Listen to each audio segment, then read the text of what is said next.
ओम शांति। आत्मशुद्धि का उपाय क्या है? आत्मशुद्धि कैसे हो?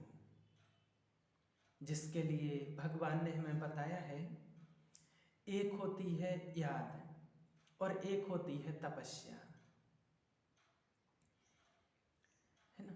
एक होता है भगवान को याद करना और दूसरी है तपस्या। दोनों में अंतर है। एक परमात्मा को याद करना, योग, मेडिटेशन, और दूसरी है तपस्या। दोनों में कोई अंतर है। भगवान को याद करना और तपस्या करना, उन दोनों में कोई अंतर है कि भगवान को याद करना और माना एक होता है याद करना, मेडिटेशन करना, है ना। याद, मेडिटेशन, और एक होता है तपस्या, है ना। कि हम दोनों चीज़ों में क्या अंतर है, आज हम जानेंगे। योग एक सब्जेक्ट है जिस सब्जेक्ट में सर्व संबंधों के आधार पर बाबा को याद करते हैं हम, और उस संबंध के सुख का अनुभव भी करते हैं। लेकिन तपस्या माना जहां चारों सब्जेक्ट इन्वॉल्व हैं। बाबा ने जो 4 सब्जेक्ट बताए हैं, ज्ञान, योग, धारणा और सेवा, चारों सब्जेक्ट का बैलेंस कहा जाता है जिसे, ये तपस्या है। जब हमारी जीवन शैली चारों के आधार पर बन जाए, चारों सब्जेक्ट के आधार पर बन जाए, ज्ञान, योग, धारणा, सेवा के आधार पर, ज्ञान युक्त हो, योग युक्त हो, धारणा युक्त हो और सेवाधारी हो, ये है तपस्या। संगम युग में हमारा जीवन एक तपस्वी जीवन है, समझो। संगम युग में हमारा जीवन तपस्वी जीवन है, इसलिए ये अंतर हो जाता है। योग एक सब्जेक्ट है, जबकि तपस्या चारों सब्जेक्ट मिलाकर के एक जीवन शैली है। जब हम तपस्या कहते हैं तो बाबा ने हमेशा ये बात बताई है हम बच्चों को कि तपस्या का आधार है त्याग। बिना त्याग के तपस्या नहीं हो सकती है। दुनिया में तो लोगों ने स्थूल त्याग किया है, लेकिन बाबा ने हम बच्चों को त्याग की भी परिभाषा बताई है, इतनी सूक्ष्म स्तर की बताई है। और उस सूक्ष्म स्तर का जो त्याग है, ये त्याग जब तक हम नहीं करते हैं तब तक तपस्या संभव ही नहीं है, बाबा ने जो बताया है। और जो बाबा ने सूक्ष्मता बताई है कि मैंपन का त्याग करना है, मैंपन का, मेरेपन का त्याग करना है, ये सबसे सूक्ष्म लेवल का त्याग है। और जब हमारा ये त्याग हो जाता है तब हमारी तपस्या सफल होती है, तब हमारा तपस्वी जीवन होता है। इसलिए कहा है कि दुनिया में भले ही अपने को कोई तपस्वी कहलाते हैं, लेकिन उनके अंदर इस सूक्ष्म स्तर का त्याग नहीं होता है। स्थूल त्याग तो करना स्वाभाविक है, स्थूल त्याग करना तो सहज भी है। स्थूल त्याग तो कोई भी कर देता है, घर परिवार त्यागना, छोड़ करके चले जाना, ये बाबा कहते कोई त्याग नहीं है। लेकिन एक एक सूक्ष्म स्तर का त्याग जो बाबा ने बताया है, वो त्याग जब हम करते हैं, अर्थात हम संपूर्ण रीति से नष्टो मोहा स्मृति लब्धा बनते हैं। जब एक एक सूक्ष्म त्याग हमारे होने लगते हैं तो उसकी फाइनल स्टेज है नष्टो मोहा स्मृति लब्धा, नष्टो मोहा स्मृति लब्धा। इसीलिए कहा कि ये हमारी तपस्या है, एक एक चीज को त्याग करते जाना, ये हमारी तपस्या है। तो तपस्या एक प्रैक्टिकल जीवन है, कोई 2 घंटे की तपस्या नहीं है कि 2 घंटे तपस्या कर ली और तपस्या पूरी हो गई। 2 घंटे का योग हो सकता है कि 2 घंटे आज हमने योग किया, कि 4 घंटे योग किया, लेकिन तपस्या एक जीवन बन जाता है, तपस्वी जीवन बन जाता है। दूसरी बात जो बाबा हमेशा हम बच्चों को कहते हैं, तपस्या माना अगर एक तपस्वी का चित्र हम अपने सामने लाएं तो तपस्वी के चित्र के अंदर क्या होता है, अगर उसके चित्र को देखें कि दृढ़ता संपन्न अभ्यास, दृढ़ता संपन्न अभ्यास। जैसे ध्रुव का चित्र अपने सामने लाएं कि उसने गहन तपस्या की, है ना, एक टांग पर खड़े रह करके तपस्या की, है ना। या अगर कोई जैसे जंगल में चला जाता है तपस्या करने के लिए और वो तपस्या करते हैं तो वो तपस्या ऐसी होती है कि जिसमें कभी आलस अलबेलापन नहीं आ सकता है। वो तपस्या ही ऐसी होती है। तपस्या, है ना, कोई अपने आधार पर नहीं होती है कि माना आज कहें कि मैं तपस्या करता हूँ एक टांग पर खड़े होकर के, कोई अपनी माना पसंद पर नहीं होती है कि माना रात को दिन में खड़े होकर के तपस्या कर ली, रात को नहीं करूँगा। उसमें कुछ भी अलबेलापन नहीं आ सकता है कि एक टांग पर खड़ा हो गया, एक टांग पर थक गया तो दूसरी टांग पर खड़ा हो जाऊंगा, दूसरी टांग पर। उसमें कोई ऑप्शन नहीं होता है कि कोई ऑप्शन हो कि दिन को कर लिया तो रात को, रात को कर लिया तो दिन को, ये नहीं तो ये नहीं तो ये नहीं। जिसके लिए बाबा भी हम बच्चों को कहते हैं कि कोई भी तपस्या माना कोई भी डल्लक के तकिए लगाना नहीं। तपस्या माना कोई भी डल्लक के तकिए लगाना नहीं। जहां हमने अपनी चॉइस शुरू कर दी, जहां दृढ़ता नहीं है वहां तपस्या नहीं है। जहां दृढ़ता के साथ एकाग्रपूर्ण अभ्यास करते हैं उसको कहा जाता है तपस्या। जहां कोई ऑप्शन ही नहीं है, दृढ़ संकल्पधारी हो जाते हैं, है ना। दृढ़ संकल्पधारी को ही तपस्वी कहते हैं। हम सब ने देखा, हम सब कई बार दृढ़ संकल्प करते हैं लेकिन कुछ समय के बाद वो टूट भी जाता है। से कोई दृढ़ संकल्प कर लिया, फिर कुछ समय के बाद वो टूट भी जाता है और फिर हम एक अलबेलेपन में आ जाते हैं कि अच्छा चलो आज नहीं हो पाया, कल से करेंगे, परसों से करेंगे, ऐसे करेंगे, ऑप्शन माने ऐसा करेंगे। अगर ऐसे आपको एक सुविधा देना शुरू कर दिया ना, सुविधा दे दी, अपने आप को सुविधा देना आरंभ किया और अपने आप को अगर टाइट नहीं रखा उसमें तो हमारी तपस्या वहां से भंग होने लगती है। वो तपस्या तपस्या नहीं रहती है फिर, है ना। तो कई बार कई लोग क्या शिकायत करते हैं, कहते हैं कि क्या करें, दृढ़ संकल्प तो हम करना चाहते हैं और किया भी था और करते भी हैं, लेकिन फिर भी हमारे अंदर पावर नहीं है, या जो भी कहो जो भी कमी है, वो दृढ़ संकल्प कुछ समय तो टिकता है और कुछ समय के बाद टूट जाता है। या फिर दूसरे साल तक हम अपने आप को देखते हैं तो वो दृढ़ संकल्प हमारा रहा ही नहीं होता है और फिर से वही पुराने स्वभाव संस्कार के वशीभूत हो जाते हैं और वही पुराने स्वभाव संस्कार के बस होकर के चलने लगते हैं। फिर कई सोच लेते हैं कि हमारे में तो दृढ़ता है ही नहीं, लेकिन ऐसा नहीं है कि दृढ़ता है ही नहीं, दृढ़ता है, दृढ़ता तो है। जब आपने बाबा का ज्ञान समझा, शुरू में कोर्स किया, रोज क्लास में आना शुरू किया, है ना, और एक एक धारणा करना शुरू किया, है ना।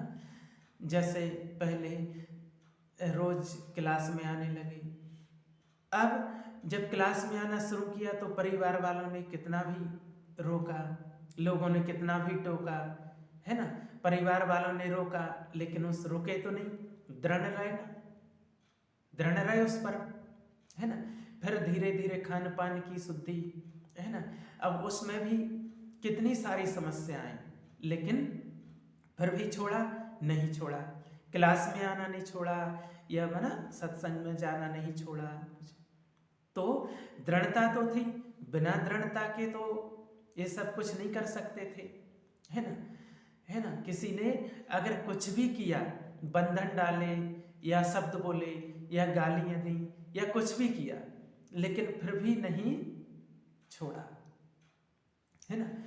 तो बाबा कहते कि जब वो उस टाइम पे दृढ़ता थी ना, अब इतना बड़ा जब दृढ़ संकल्प कर लिया, इतना त्याग कर लिया, सब कुछ कर लिया, है ना, कहीं भी टूटे नहीं, दृढ़ संकल्पधारी रहे। कितना भी लोगों ने छोड़ने के लिए कहा, तोड़ने के लिए कहा, लेकिन छोड़ा नहीं।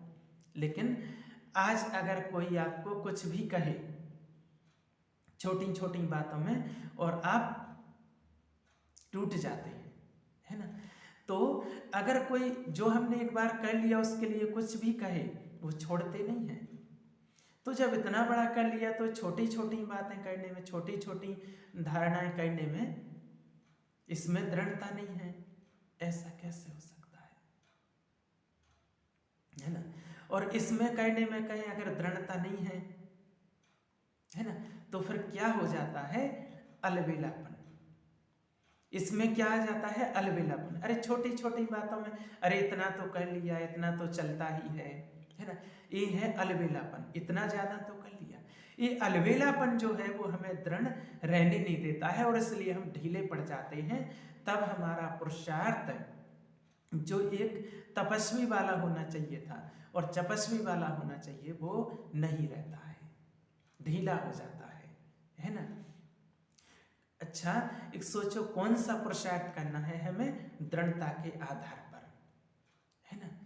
तो बाबा ने कुछ बातों के लिए बताया है कि इन पर जीत पाना। पहला, कर्मेंद्रिय जीत बनना, है ना।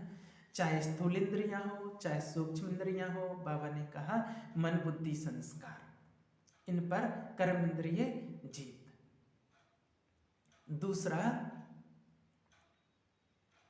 दूसरा बाबा ने कहा है निद्रा जीत बनना है ना। तीसरा बाबा ने बताया है प्रकृति जीत। प्रकृति जीत में भी बाहर की प्रकृति और अंदर की भी प्रकृति, स्वभाव, नेचर हमारा, है ना, बाहर का नेचर और अंदर के नेचर पर संपूर्ण जीत पाए, है ना। चौथा बताया बाबा ने माया जीत, है ना। बड़े बड़े हम माया के विकारों को तो हमने खत्म कर दिया है, जीत प्राप्त कर ली है और जीत लेते हैं, है ना। लेकिन जो छोटे छोटे हैं, उसके जो बाल बच्चे हैं, उस पर जीत पाने में मेहनत लगती है ना। उस पर समझते हैं कि हम अरे इस पर दृढ़ नहीं रह पाते हैं।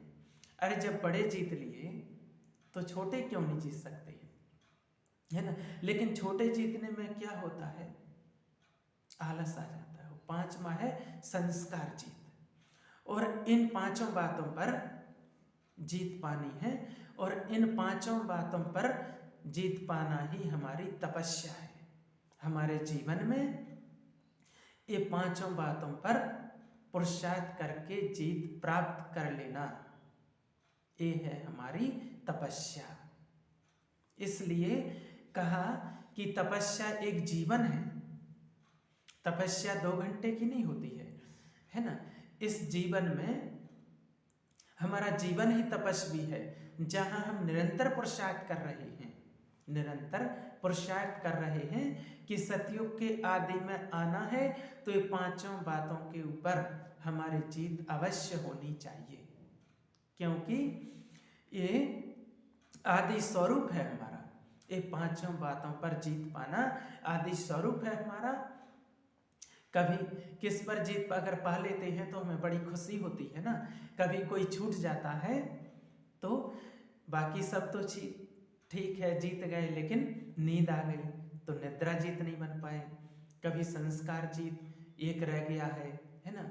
या फिर कभी कर्मेंद्रिय जीत, उसी में अटके हुए हैं। तो बाबा कहता ये जीत पाना ही हमारा पुरुषार्थ है, हमारी तपस्या है, हमारा तपस्वी जीवन है। तो दृढ़ता के साथ एकाग्रता पूर्ण इस पर जीत पानी है, हमें जीत पानी है। लेकिन उसके लिए आवश्यक है हमारी बुद्धि और मन बहुत मजबूत होना चाहिए। मन के जो संकल्प हैं उसमें बहुत मजबूती चाहिए। हमारे मन के जो संकल्प हैं उसमें बहुत मजबूती चाहिए। मन कहाँ कहाँ भटकता है ना, मन कहाँ कहाँ जाता है, कहाँ कहाँ भटकता है, क्या क्या बुद्धि उसको दृश्य दिखाती है। जब कर्मेंद्रिय जीत कहा तो स्थूल और सूक्ष्म, सूक्ष्म मन जो आता है, मन बुद्धि को मजबूत करने के लिए मन कहाँ जाता है, कभी देखा अपनी चेकिंग की? मन हमेशा भटकता है, हमेशा 3 चीज़ों में, और वो 3 चीज हैं। एक तो इच्छाओं में मन जाता है हमारा, ये चाहिए वो चाहिए ऐसा चाहिए, है ना, इच्छाओं में जाता है। इसलिए बाबा ने हम बच्चों को स्लोगन दिया है कि पाना था सो पा लिया, अब क्या बाकी रहा, है ना। अब कुछ पाने जैसा है ही नहीं इस दुनिया के अंदर कि जो हमें पाना हो। बाबा ने हम बच्चों को इतना, जैसे कि इच्छा मात्रम अविद्या बनने के लिए या मन की अनेक इच्छाओं को समाप्त करने के लिए, है ना, कहा कि बच्चे तुम्हें क्या मिला है, कितना मिला है, उसको तो देखो कि बाबा ने हमें क्या दिया है, कितना दिया है। आप देखेंगे, प्रैक्टिकल में अनुभव करेंगे, अपने जीवन को पीछे थोड़ा मुड़ करके देखेंगे कि जब से बाबा के बच्चे बने हैं तो हमारी लाइफ कहो, है ना, यह हमारी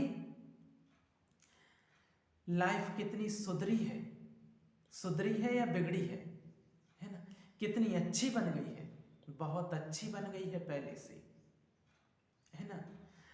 हमारी लाइफ में कितना परिवर्तन आया है ना, हमारी क्वालिटी कितनी अच्छी बन गई है। आज दुनिया में जब देखते हैं ना लोगों को कि क्या जीवन है इनका, है ना, इतना कुछ बाबा से हमने पाया है, इतना कुछ उस परमात्मा ने हमें दिया है, उससे हमें पाया है, पाना था सो पा लिया, क्या बाकी रहा, है ना। तो बाबा कहे इच्छाओं में जो मन भटक रहा है, किसी की कोई चीज देखी, अगर ये चाहिए वो चाहिए, ऐसा चाहिए वैसा चाहिए, अब इससे हमें ऊपर उठना, बाबा कहता है इससे ऊपर उठो। दूसरा, अगर मन भटकता है तो संबंधों में भटकता है, मन संबंधों में भटकता ही रहता है। संबंध भी 2 रूप से याद आते हैं। एक तो जिसके साथ बहुत प्यार है वो बार बार याद आता है, या तो जिससे हमारी अनबन हो गई है, नफरत हो गई है, घृणा हो गई है, जिससे वो याद आते हैं, वो बार बार याद आता है, वो दिमाग के अंदर खटखटाते रहते हैं, मन के द्वार हमारे खटखटाते रहते हैं। तो इसके लिए बाबा ने हम बच्चों को कहा है सारे संबंध एक बाबा के साथ जोड़ दो, एक भगवान से सारे संबंध जोड़ दो, तो मन और कोई संबंधों की रचना के पीछे भाग नहीं सकता है, जब सर्व संबंध परमात्मा से। और तीसरा, मन अगर भटकता है तो वो भटकता है किसमें? देख, बाबा ने कहा है ना, कि अगर 2 चीजें तो बाबा ने बता दी हैं, तीसरा अगर मन भटकता है तो वो व्यर्थ में जाता है ना। आज भी कई लोगों की कंप्लेन रहती है कि क्या करें, नेगेटिव तो नहीं आता है लेकिन व्यर्थ जरूर चलता है। तो ये 3 द्वार हैं मन को भटकने के, या इच्छाओं में, या संबंधों में, है ना, या दे के संबंधों में, या व्यर्थ में। और व्यर्थ में सब कुछ आ जाता है, क्योंकि व्यर्थ तो है ही व्यर्थ। अगर कभी नेगेटिव भी सोच रहे हैं तो वो भी व्यर्थ में आ जाता है। नेगेटिवता, अगर नेगेटिव में मन जाता है तो वो भी व्यर्थ ही है। तो इसीलिए कहा कि ये मन को 3 भटकने के द्वार हैं, तो उसके लिए मन को तीन चीजें चाहिए। तीन भटकने के द्वार हैं, तो उसको ठीक करने के लिए तीन चीजें चाहिए। तो वो तीन चीजें हैं, एक लक्ष्य, लक्ष्य हमारा बहुत स्पष्ट होना चाहिए। दूसरा, अपने लक्षण को देखना कि जो लक्ष्य मैंने लिया है उस लक्ष्य के हिसाब से हमारे लक्षण हैं। लक्षण में चरित्र आ जाता है, चरित्रता उसी में समा जाती है। और तीसरा है लक्ष्मण रेखा खींचनी होगी। तीसरी लक्ष्मण रेखा खींचनी होगी। लक्ष्मण रेखा अर्थात जहां हमें अपने मन को बांधना है, कोई ना कोई नियम मर्यादाओं में उसको टाइट करने की आवश्यकता है। ये लक्ष्मण रेखा हमें खींचनी है, अपने मन को टाइट करना है। तो लक्ष्य स्पष्ट हो कि मुझे क्या बनना है, लक्ष्य स्पष्ट हो। अब मेरे जीवन का लक्ष्य है फरिश्ता बनना, क्योंकि ब्राह्मण जीवन की जो फाइनल स्टेज है वो है फरिश्ता। फाइनल पिक्चर्स जो है वो है फरिश्ता, फरिश्ता स्टेज, या दूसरे शब्दों में कहें तो बाप समान बनना। ये हमारा फाइनल स्वरूप है, फरिश्ता बनना। तो इसीलिए ये लक्ष्य हमें बार बार अपने सामने स्पष्ट करते रहना होगा और उसके हिसाब से अपने लक्षण को देखना है, उसके हिसाब से अपने लक्षण को देखते रहना है। और जहाँ लगे कि थोड़ा भी यहाँ लूज है तो वहाँ लक्ष्मण रेखा खींचनी है, लक्ष्मण रेखा खींच के उसको टाइट कर दो। वहाँ कोई ना कोई मर्यादा अपने लिए निश्चित कर दो, ताकि मन वहाँ से फिर आगे जाए नहीं। तो इसीलिए इन तीन चीजों में मन भटकता है, उसके लिए तीन चीजें स्पष्ट होना आवश्यक है। ये है हमारी तपस्या। तभी हमारा मन एकाग्र होने लगेगा और हमारा जीवन तपस्वी बन जाएगा। तब तक जब तक दृढ़ता के साथ एकाग्रता की आवश्यकता है तपस्या में, तभी हमारे जीवन में आ सकती है। तब तक दृढ़ता नहीं आएगी, तब तक हमारा जीवन तपस्वी नहीं बनेगा, है ना।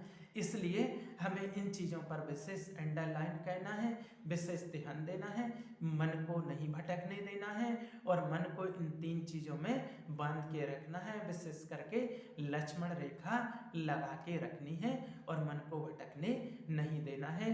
तभी हमारी आत्मशुद्धि होगी और आत्मा हमारी एकदम प्योर बन जाएगी और बुद्धि हमारी प्योर हो जाएगी। जब बुद्धि प्योर होगी तो हमारी आत्मा एकदम प्योर बनती जाएगी। हमारी बुद्धि बिल्कुल भी व्यर्थ की तरफ ना जाए, उसके लिए हमें समर्थ सकारात्मक संकल्पों का निर्माण करना होगा। बार बार समर्थ और पॉजिटिव संकल्प है बुद्धि में लाने होंगे। ठीक है, अच्छा, ओम शांति।